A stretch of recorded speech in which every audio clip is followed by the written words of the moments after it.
دخل الإمام ابن سيرين إلى أحد المساجد، يقول: فوجدت شابا عمره لا يتجاوز 10 سنوات. لو تأملنا في حال شبابنا اليوم إلا من رحم الله، يقول عمره لا يتجاوز 10 سنوات، واقفا يصلي وكأنه جذع نخلة من شدة خشوعه. يقول: لما انتهى من صلاته ناديت: يا غلام أقبل، ابن من أنت؟ قال: أنا ولد يتيم ليس لي أب ولا أم. قال: أترضى، إمام من أئمة المسلمين، قال: أترضى أن أكون لك أب وأن أقوم بشؤونك؟ قال: أوافق. تأملوا، 10 سنوات ويتيم. قال: أوافق، ولكن ب5 شروط. يا الله! فتعجب الإمام، قال: وما هي شروطك؟ قال: شرطي الأول: هل ستطعمني إذا جعت؟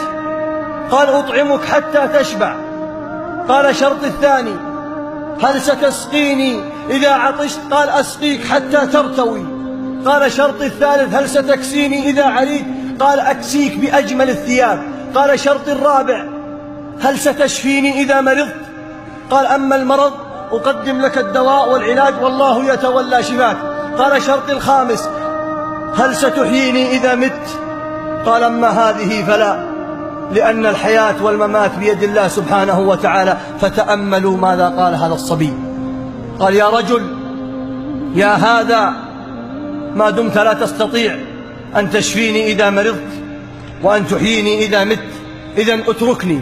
قال: ولمن أتركه؟ قال: اتركني للذي خلقني فهو يهدين، والذي هو يطعمني ويسقين، وإذا مرضت فهو يشفين، والذي يميتني ثم يحيين. فقال الإمام: لا إله إلا الله، توكل على الله فكفاه الله سبحانه وتعالى. اللهم من يرى هذا المقطع ومن ساهم فيه ومن أعان على نشره، اللهم فاغفر له ذنوبه كبيرها وصغيرها، جلها ودقها، عظيمها ودقيقها، يا رب العالمين.